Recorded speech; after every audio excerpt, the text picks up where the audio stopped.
តែភ្នំភ្លើងរបស់អាខៃនោះក៏ដើរជាងភ្លើងធម្មតារបស់ Ace ឃើញចឹងលូហ្វីក៏ចង់ចូលទៅជួយផងដែរប៉ុន្តែអរមុនកម្លាំងដែលអ៊ីវ៉ាន់បានផ្ដល់ឲ្យគាត់បានសាបអស់ហើយពេលនេះគាត់អត់មានកម្លាំងកំហែងអីទៀតទេហើយពេលនេះអាខៃនោះក៏ចង់លោតទៅសម្រាប់លូហ្វីចោលមុនប៉ុន្តែ Ace បានយកខ្លួនរបស់គាត់ទៅពាំងដើម្បីការពារជីវិតរបស់លូហ្វីនោះគឺជាព្រឹត្តិការណ៍ដែលបង្កឲ្យមានការកៀងគ្រប់គ្នាហើយវាក៏ជាព្រឹត្តិការណ៍ដែលអ្នកតាមដានរឿង One Piece ជាពិសេស fan របស់ Ace មិនចង់ឲ្យវាកើតឡើងទេបន្តមកក្រុមកូនចៅរបស់វាយវាបាននាំគ្នាសរុបបាញ់ទៅកាន់អាខៃនោះដើម្បីសងសឹកឲ្យ Ace ប៉ុន្តែដូចជាអត់បានការអីទេព្រោះអាខៃនោះគឺជាមនុស្សក្នុងភ្លើងមិនយូរប៉ុន្មានគាត់បានប្រែរូបរាងត្រឡប់មកដូចដើមហើយនៅពេលដែលឃើញ Ace នៅសល់ដង្ហើមចរិតគាត់ក៏យាយដៃមិនរំហឹងចង់ចាត់ការ Ace ឲ្យដៃដង្ហើមតែម្ដងគ្រាន់តែលើនេះ Jinbe អាចចូលមកជួយទប់ទណ្ឌហើយនៅក្នុងពេលជាមួយគ្នា Vista និង Marco ក៏លោតចូលទៅវាយប្រហារអាខៃនោះផងដែរប៉ុន្តែទោះបីជាពួកគេខំវាយប្រហារអាខៃនោះយ៉ាងណាក៏ Ace គេចមិនរួចពីសេចក្តីស្លាប់ដែរព្រោះគ្រូពេទ្យបានមកពិនិត្យមុខរបួសឲ្យគាត់ហើយឃើញថាគ្រឿងក្នុងរបស់គាត់បានឆេះខ្លោចអស់ទៅហើយទោះជាយ៉ាងណាលោកពីនៅមិនទាន់អស់ចិត្តទេព្រោះ Ace នៅដឹងខ្លួននៅឡើយគាត់បានសុំឲ្យ Ivan ជួយសង្គ្រោះ Ace ដូចជួយសង្គ្រោះគាត់អញ្ចឹងតែ Ivan ថាធ្វើមិនបានទេបន្តមកចូលដល់ការផ្ដាំផ្ញើលាគ្នាជាលើកចុងក្រោយ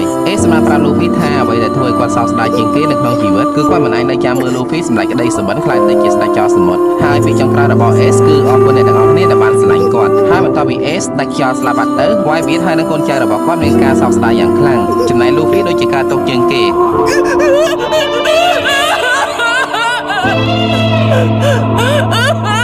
នៅពេលនោះ Luffy បានយំរហូតដល់គេដោយសារតែគាត់អត់